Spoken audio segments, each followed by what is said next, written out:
Hey everybody, Coach Toolshed here, and today I'm going to be bringing you my breakdown for the Fallout 76 Q&A panel that we saw this past weekend at Quakecon 2018. This is the panel that featured Todd Howard, the game director for Fallout 76. It featured Jeff Gardner, the project leader, and Chris Meyer, the development director of the game.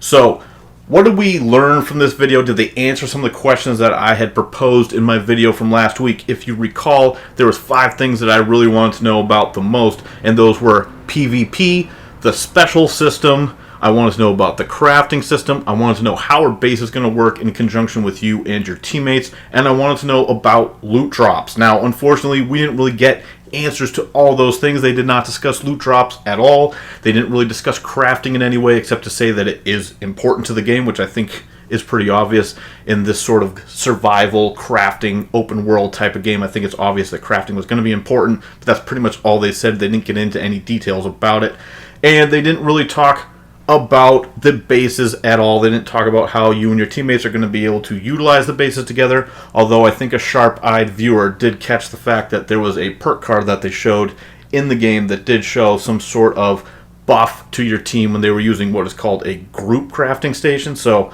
we'll see how that all plays out. They didn't really discuss it, but they did get heavy into the details for the PvP system, which is important, and I'm glad they did that, and I'm going to give you my thoughts on that because it's sort of a mixed bag in my opinion. And I'm going to talk about the special system, and I'm going to discuss how that all is going to work, and sort of something that they dropped in, which is kind of something that stirred up a big ruckus again, and another example of how their marketing is just kind of questionable. I don't know what they're doing. It seems like they're purposefully causing controversy that is forcing Pete Hines to go onto Twitter to try to smooth feathers, and I don't understand why that keeps happening, and that's something else I'm going to be discussing today.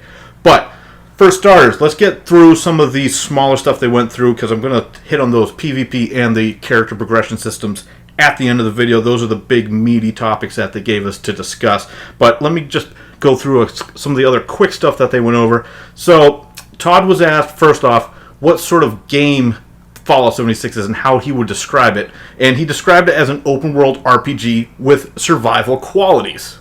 Okay, and then they also asked Jeff Gardner the same question, and he said, well, you know, they really were digging into the survival elements of the game. And this is all weird that they kept using the word survival when just a couple weeks ago we got all those articles saying that Todd Howard doesn't like when they use the word survival to describe the game. So just some more of the weird mixed messaging they're doing. Obviously, this game is going to have a lot of survival elements. It's going to be, you know, a game that is just going to be based around crafting and survival and base building is what it really seems like. You're going to go out, kill enemies, scavenge areas, gather loot, and it's just going to be, it's basically a crafting and survival sim to me more than an RPG in a lot of ways. And they keep trying to stress that it's going to be an RPG, but Todd also talked in here about how they've stripped out all the NPCs, and he didn't specify humans or non-humans. He just said there's no NPCs in the game. Now, we have heard before that there's going to be robot and whatnot that can give you quests and stuff like that. But Todd here said, once again, he reiterated, there's no NPCs in the game. Everyone you see is going to be a real player. And he did say that they've stripped out a lot of the story. Now, there's still going to be the main story and some side quests, but he did say that, yes, they've basically stripped out the story. And what they want is for the players themselves to basically write their story. Now, an issue that I have with this is if you had servers that you could choose from and you could choose to log into a specific server and sort of live out in that world, sort of in a way you can do with certain other survival type games, then I think you could actually have that sort of role-playing element.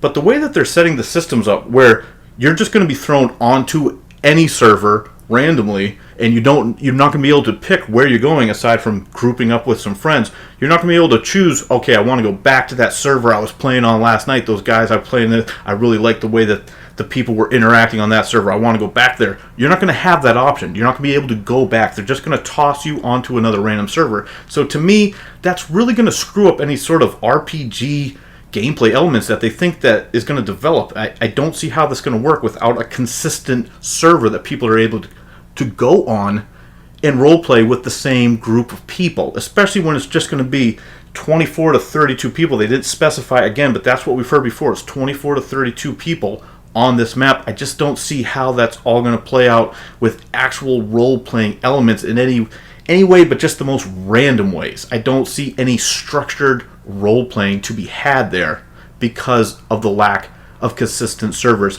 And talking about consistent servers, they also dropped the bomb once again. I was hoping against hope, and I was really thinking that maybe they would have come out and said, hey, we heard you guys, we heard loud and clear, we know you guys want private servers, and so we decided to bring you private servers at launch. And unfortunately, they didn't say that. They did say that they are definitely going to do it, but what they said was, this is stuff that troubled me. They said they're working on it, and Todd stressed multiple times. He went on for a couple minutes talking about how difficult it is, how complicated it is, and how they're working really hard to quote-unquote figure it all out. Which tells me that yes, we are very close to launch here. We are about 3 months away, and they're still trying to figure out how all that's going to work with the modding and everything else. And I have no doubt it's complicated and difficult to do. I'm sure that it is. I'm sure it's going to be difficult to them to figure out how to have online modded servers that they're going to run, and how they're going to do private stuff and all that. I'm sure it's more complex than most people are giving them credit for. But they keep telling us that they're definitely going to do it, but obviously there is absolutely no timetable for that. None whatsoever. So everyone who's hanging their hat thinking that that's going to be coming, yeah, hopefully eventually it will be. But I would not hold my breath, and like I've said multiple times in multiple videos, I would not be surprised if we don't see private servers, especially on, say, the PS4, for about a year after launch. And I think that is not crazy at all, and that's something that I would really keep my eye on if I were you, if that's something that's important to you as a player. They also went over a few things that we kind of already knew about. We knew about the fact that you could pick up your camp and move it around wherever you wanted, as long as you had it saved to a blueprint in your menu system. And so they talked about that, how you can pick up and move your base whenever you need to. They talked about how you can damage other people's bases, and that's something that we already discussed. That's stuff we already knew about. They talked about how is voice chat going to work, and basically it sounds like you're going to have a full range of options, everything from having proximity chat enabled to just being in a group with your friends. You can have people muted if you want, and everything else. It looks like you're going to have kind of the full range of proximity voice chat options that you would expect to be in a game like this. The only thing that has me a little bit concerned with that is, if people are going to be having people on mute, which happens a lot, especially on consoles, and if people are just going to be kind of in their own private parties playing, that's really going to hamper the role-playing aspects that they're trying to bring into the game. How are you going to trade with people? You're going to have to keep going in and out of proximity chat, or you're just going to have to have it enabled at all times, which I know a lot of people don't really like, because then you're listening to people think that they're, DJ hotspot with playing the latest hits while on their microphone. It's all fuzzy and tinny in the background. They think people want to hear that. You got kids crying, babies crying. You got all sorts of stuff going on when you're just dealing with proximity chat. Sometimes you'll just have someone who doesn't even know that their mic is just a staticky mess. So it's going to come with all that rigmarole that you're going to find in any sort of like MMO game, even though they like to say this isn't an MMO, but it does share a lot of similarities. So you're going to have to deal with all that, or you're just going to have to mute people, which means that you're going to miss out on all the role-playing elements that they want to try to put into the game. So that's something that I am concerned about, and how is that all going to work? The fact that there's no NPCs, you kind of have to deal with people whether you want to or not. That's just the bottom line. If you want to get anything done aside from just being a lone player out in the world, which sounds like it's going to be pretty difficult to do. Now, also, big news. Radio stations confirmed, everyone. I know we were all sitting, waiting at the edge of our seats. Yes, confirmed. There's more music in Fallout 76 than any Fallout before. There's radio stations, and I can't wait to hear the lore about the radio stations. Now, let's move on to the meat and potatoes of this press conference, talking about the special system and the PvP system. So I said last week I wanted to get some more information about how the special system is going to work, how all the perk cards are going to tie into it, and we got a lot of information about that. So basically, everyone's going to start out with 1 point in each of the special stats: strength, perception, endurance, charisma, intelligence, agility, luck. You're going to start out with 1 point across the board. So basically, right out the window, you're not going to have that classic Bethesda thing where you have points to allocate. You're not going to be able to do that. You're not going to be able to kind of start your character build at the character creation screen. Everyone's going to sort of start off, with no skills. You're going to start off everyone at level 1. You're not going to have any specializations that you're going to have going into the game. So every time you level up, you will get a point that you can use to put into any of the special stats you want. And based on those points that you put into the stats, that will determine how many perk card points you will be able to use inside that specific skills. Basically, every time you put a point, say you put a point into strength, you put 1, 2, 3, 4 points into strength. Well, that means you'll be able to use 4 points worth of cards, and every card is worth a different amount of points. You can level up the cards by adding them together, which is sort of the way that it worked in Fallout 4. Say you have Rifleman level 1. Well, you can add another Rifleman card onto that, and it'll become a level 2 card, and then it will cost, say, 2 points to use as opposed to just the 1 point that the single card would work. It's sort of like that. Now, once you hit level 50, you're going to stop getting points to put in. You are just going to be able to pick new perks. And that is sort of how the progression is going to work after you get to level 50. You will still be able to level up, but you will not acquire any more points to put into your special stats. So once you hit 50, you're done. Now, whether or not they're going to allow you to reallocate all those points, we don't really know. I hope that they allow that at some point. I'm sure they will with some sort of premium currency, because that's what they did in Elder Scrolls Online, which I know is ZeniMax Online Studios, but still a Bethesda Softworks game. Let's not get into that right now. But what they did in Elder Scrolls Online is if you wanted to redo all your stats, you had to buy a scroll to reset stuff. And if you didn't get one, you would have to buy one out of their shop. So that's something that, hopefully they would allow an option where you could change that stuff. Say you get to level 50 and you're just not happy the way you put your points out. Hopefully they let you change that. Now, we know that you will be able to swap out these cards whenever you want. The problem I have with this is they said that you're not going to be able to have like decks built where you have like a build, like say, okay, I want to have a combat build, or I want to have a scavenging build, or a build when I play with my team. Well, you can swap individual cards in and out that will help you, but they don't. It sounds like they don't have the ability to have preset options where you just swap all these cards in at once. That is something that I think if they don't have that, that to me seems like a huge miss in a game like this. If you're going to be having a game where you want to swapping stuff in and out, you could kind of have learned that from a game like Warframe, which has a similar type card-based style where you put the cards you want in and they determine how your character build works. And you can level those cards up as well. It's a very similar type system. So the only thing I have a problem with is if I have to sit there and swap individual cards out in and out every time I go do something, that's really going to get to be tedious. I hope that they do implement some sort of, fast swap system where I can swap a whole deck of cards in and out sort of to swap my build on the fly. I think that's a critical thing they need to do if they're going to be implementing this sort of system.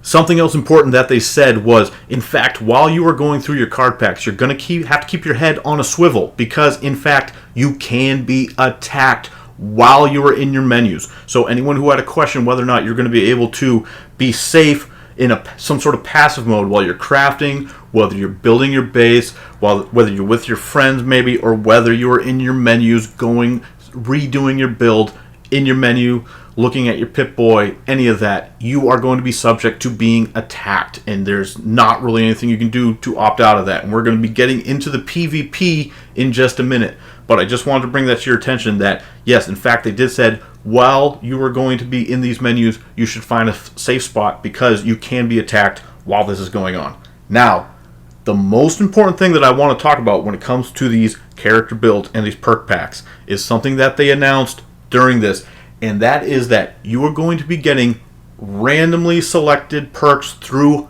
card packs. Yes, card packs. Now, instantly when we saw this, a lot of people's antennas went up because obviously that looks like a monetization system ready to happen. So what happened is Old Uncle Pete had to rush to Twitter immediately and let everyone know that no, in fact, you can't buy these. These are only going to be from Level Up. That's what he said. You can only get these packs through Level Up. Well, we'll be discussing that in just a minute. But basically, if you recall, about a month ago, I did a video talking about Todd Howard in an interview he had from earlier this year where he discussed his favorite games were Madden Ultimate Team and Hearthstone, which, as I said in the video, both have terrible monetization schemes that really gouge the player and really make it sort of not beneficial for players to get involved in that ecosystem. Now, that's Todd Howard's favorite games that he plays.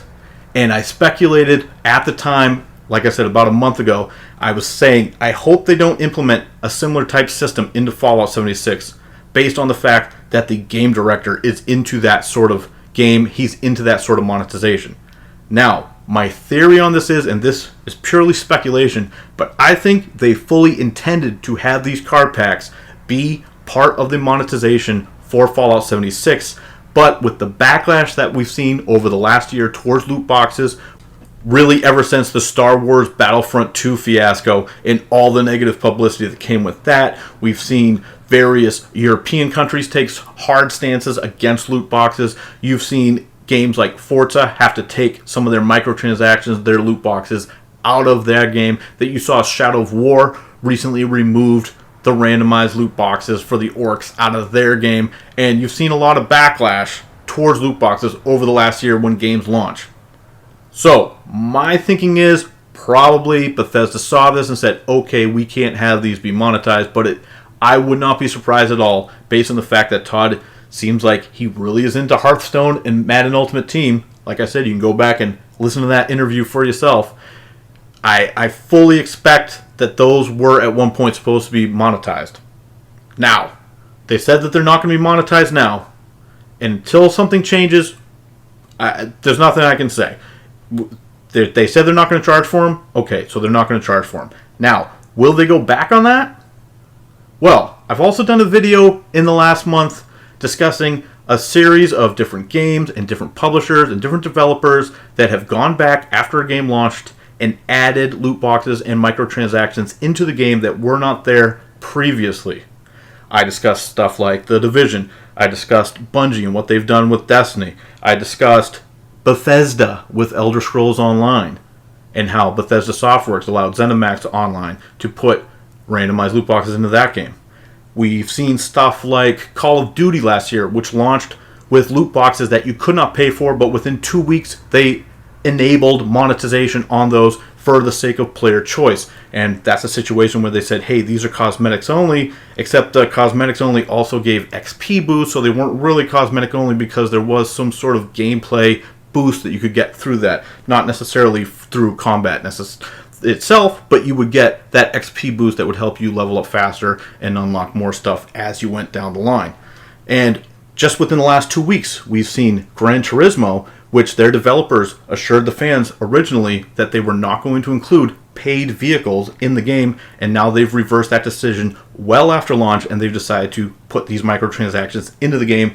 And I'm sure maybe some of you have seen some videos that have been circulating around about that topic in the last few weeks. So to say that they're never going to put it in, I'm really having trouble swallowing that pill. I think that at some point, I would almost anticipate that at some point before the end of 2019, you're going to see these card packs enabled, because they've said that there's hundreds and hundreds of perks. Now, if you're only getting one perk for every 50 levels, and then they said you're going to earn these random perk packs, you're going to get every 2 levels, you're going to get a pack. So you're going to get a pack at level 2, 4, 6, 8, and 10. Then after level 10, then it's going to be every 5 levels. So you're not going to get too many of these card packs through regular play. So I think if people are going to keep playing and playing and playing, there's going to be these random perks that they may want that they're not going to be able to get their hands on. And I think inevitably you're going to have people who actually will want to buy these perk card packs, which I don't think is a good thing, but I think you're going to see a market develop for that because people are going to want to further customize their character. And if they're not getting lucky with the RNG, if they're not getting the perks that they want, because have no doubt, this is a character build system that is based on RNG. the way they're describing it, you're going to be reliant on the perks that you unlock through random card packs. So say there's a crucial perk that is available that you just can't seem to get your hands on. Well, are you going to have, is that something you can trade? They did say you can share cards, but I don't know if that's more of a buff system or if you can actually physically trade the card to other people. We'll have to see. Maybe there'll be an economy based around that. We really don't know. But just a word of warning for everyone who wants, I see a lot of people saying, no, Pete Hines said on Twitter that you can't purchase these. Well, I'm just saying, use a little bit of caution, use a little bit of skepticism. The card pack is clearly designed to be monetized. All they would have to do is actually monetize it. If you can't see the randomized card loot pack right in front of your face as a gigantic red flag, then you might be colorblind because it's right there in front of your face. It would not surprise me at all if at some point within a year after the player base drops off, after they've gotten that first big wave of sales, because you know it's going to sell well at launch. So I wouldn't be surprised at all if after launch we see at some point within the next year those card packs become monetized. And that's something that I don't want to see, but I think it's going to happen. And I know it's just speculation now, and you can say that I'm crazy, and maybe none of this will ever come to pass, and I'm just wrong about that. But based on industry history, including from Bethesda Softworks themselves, I wouldn't be surprised if we see this sort of thing creep into the game after launch. Now let's get into what is arguably the most important thing to a lot of people. It's how is the PvP system going to work? We already know a few things about it, such as players under level 5 can't be killed in PvP. They went over a lot of stuff here that spells out how the system's going to work. So, as far as giving us information go, hey, thumbs up Bethesda, you gave us a lot of info. As far as what I think about some of these implementations, that's a lot more of a mixed bag. And a lot of what I'm seeing here is actually directly pulled from the Dark Zone of the Division in a lot of ways. And so I remember 2 months ago in the first Fallout video that I did, I discussed whether or not it seemed like no one at Bethesda had actually played the Dark Zone to see how these sort of systems would work out. And what's weird is they've implemented a lot of the same exact systems that the Division used, but it seems like they didn't learn any of the lessons that they could have from the Dark Zone. So let's get into some of the basic facts that they've given us here. So for starters, one of the things that they've talked about is how you can't just go around and just start blasting people. But that is and isn't necessarily true. If someone sees you, they can initiate combat with you, and there is actually nothing you can do to stop them from shooting you. However, when they first start doing damage to you, it will just be chip damage. They will not be doing full strength damage, and that is what they've been talking about, where they're sort of saying how you can initiate PvP with someone else. Well, if someone just starts firing at you, you have a couple of options. You can fire back, and that will initiate an actual PvP sort of bout between the two of you, and you will start doing full damage to one another. But if you do not engage in PvP, there is nothing actually stopping the other person from just shooting you to death over time. They could eventually kill you. We don't know exactly how much damage they'll be able to do. They have said that there's some sort of a rubber banding effect where high-level players will still have some chance to be killed by a low-level player, even though the high-level player will have the advantage of gear and everything else. Todd has said that they have normalized the sort of the health pool and damage pool and all that between regular players, so there's going to be some sort of balance where a low-level player might stand a chance against a high-level player if they're smart. You would probably still die, but there is a way to do it. But when they say that they can keep shooting you, they have said no, they can actually kill you. You cannot stop them from just picking away at you until you die. So, what is stopping a team of 4 people who come up upon a lone person from all just doing chip damage until the person just has to kind of run away? There's really not anything that person is going to be able to do to stop from dying. Now, if you do die, what will happen is you will have an option at that time. You can either ignore them, you will have an option to ignore or block them, which means that they will no longer see you on their map. However, they did say if that player finds you, They can still engage in PvP again with you against your will if they find you. If the problem is they won't know exactly where you are. Unless it's a situation where they know that you have been trying to beat this boss and they're just kind of hanging out near the boss expecting you to come back, that's going to be up to you.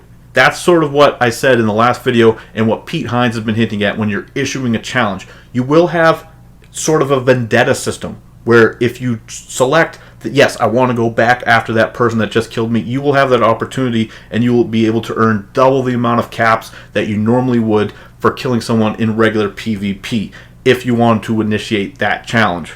However, once again, I will reiterate, if someone really wants to just harass you and shoot you and kill you, you cannot stop them. So everyone who's that is a concern for, it should still be a concern because they can do it. They control you, they can grief you in that way. Now, their measure that they're going to try to implement to try to stop this is they're trying to use a big hammer and saying, okay, if you kill someone and they do not try to engage you back in PvP, if you just shoot them to death, they call you a murderer in the game and you will get a big red mark above your head. They will disable player markers on your map and everyone on the map will know where you are and they will be able to come and find you and collect a large bounty, and the bounty will actually come out of the aggressive player's cash. It will come out of their cap stash. So, we don't really know what the economy is going to look like. We don't know how important caps are going to be, especially maybe once you get to level 50, once you already have your base built, once you already have all your weapons and all that stuff. Are you really going to need the caps?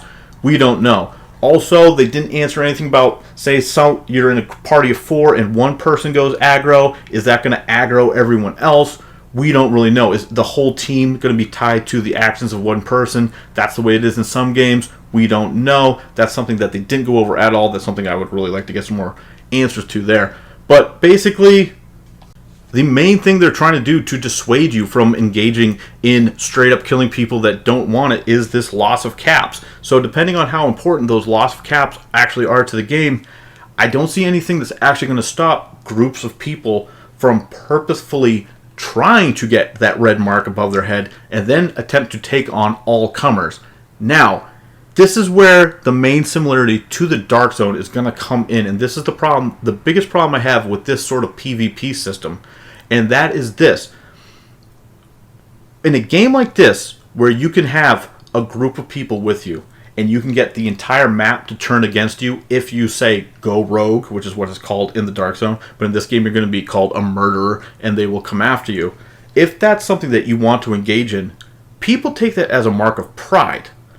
Go ahead and go onto YouTube and look up Dark Zone, The Division, Rogue gameplay, and you will see video after video after video after video, many of them with hundreds of thousands of views of people just going rogue on purpose with their groups of friends and trying to go 4v20 on a map in the dead zone. The players who want to engage in this stuff will not be deterred in any way, shape, or form by the loss of caps, because you can't lose your gear, you can't lose your guns, you can't lose your base. All you can lose is your junk that you're carrying with you.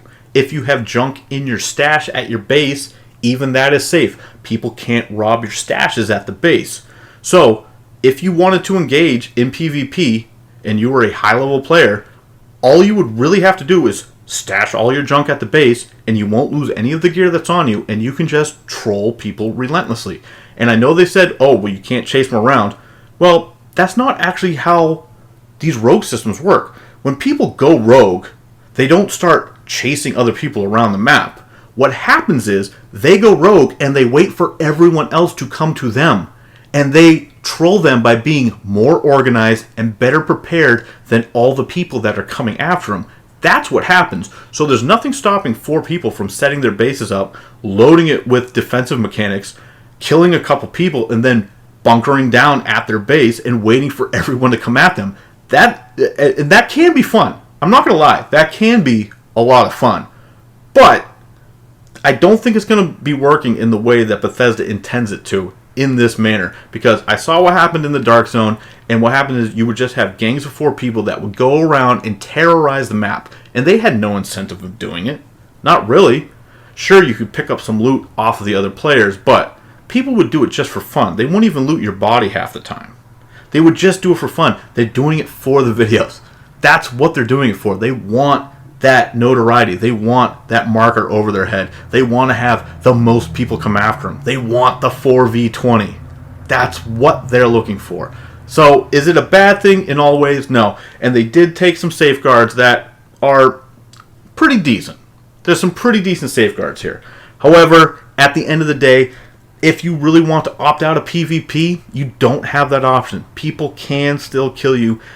I can only imagine you're going to run into situations where you're out there by yourself and you just have a guy following you, picking at you, shooting you in the back, and the only way you're going to be able to get away from him is to move out away from the area that you want to be in, or to log off and try to get onto another server. And that's the sort of annoyance trolling. It's not always killing you that is the troll that people want to avoid. It's just the annoyance trolling that I'm more concerned with in this game. And that's something that I think could really ruin a Fallout experience. Now again, I'm not saying you can't have some good moments if you have a bunch of people trying to charge onto a map at once and kill a group of 4 that have bunkered out in their own high-level base with their high-level gear. You could have some fun with that. It's not all bad. Okay? It's not all bad, I'll admit. But I also think that there's some stuff they could have done that could have fixed this situation a little bit better. And honestly, the main thing is they could just give you a hard opt-out. They could just give you a passive mode. And they did say that they have a pacifist flag that you can apply to your character, but it doesn't affect other people shooting you. It just makes your bullets not affect other people. It basically disables friendly fire for you so that other people can't draw you into aggro. And Todd said, yes, we had people who were testing it out at the studio that would try to jump in front of bullets to make people go aggro. And he seemed a little bit surprised by it. And it's like, yeah, Todd, this is kind of the thing we're saying to you. Any way people can try to break your game, they're going to try to break your game. If there's a way where they can make people go aggro who don't want to go aggro, they're going to do that. That is how these games work. So they did address that. They do have a pacifist bullet thing where you can't shoot other people if you want to. But again, there is no actual opt-out for you if you do not want to engage with PvP in any way. There's no way around it. If someone sees you, they can shoot you. Even if you choose to block or ignore them, that just means that they cannot see you on the map anymore. They can still, if they find you, they can still shoot you. So that's all I want to say about that. And mostly that's pretty much all I wanted to talk about with this conference. They went over a few other things. I didn't think there was anything that was too important. A lot of it was just kind of nonsense fluff at the start. There wasn't really too much that they went over. But I know some of what I went over today was speculation, and some of it I might be totally wrong on, especially about those card packs. I really am concerned about those card packs because in a lot of ways, that is borderline pay to win. If somebody has the option to have more build cards, more perk cards available to them in their pool than someone who doesn't want to shell out cash, then that is sort of a pay to win element. And again, like I said, they have said that you cannot purchase them at this time. However, industry history and industry trends show otherwise, and sometimes these things make their way in after launch. We don't know what's going to happen. Bethesda Softworks, once again, has done this in the past. We don't know if they're going to do this here. Anyone who says they 100% won't happen, that to me is just as crazy as what you may think that I'm saying. You might think I'm crazy for saying it. Well, I think it's just as crazy if you want to say that 100% you can trust that they're not going to do it, because I think it's ripe for it. I think it's right in front of your face. And if you really want to say that it's not there, okay, that's fine. You can do that. But to me, it's a giant red flag. And there's a few other red flags that we've seen throughout. I know a lot of people are saying that after this presentation, all their worries are gone. To me, they addressed some of my concerns. The main things, though, still no private servers. Sounds like they are scrambling and they don't have it figured out. So it's not even a question of them giving it to us.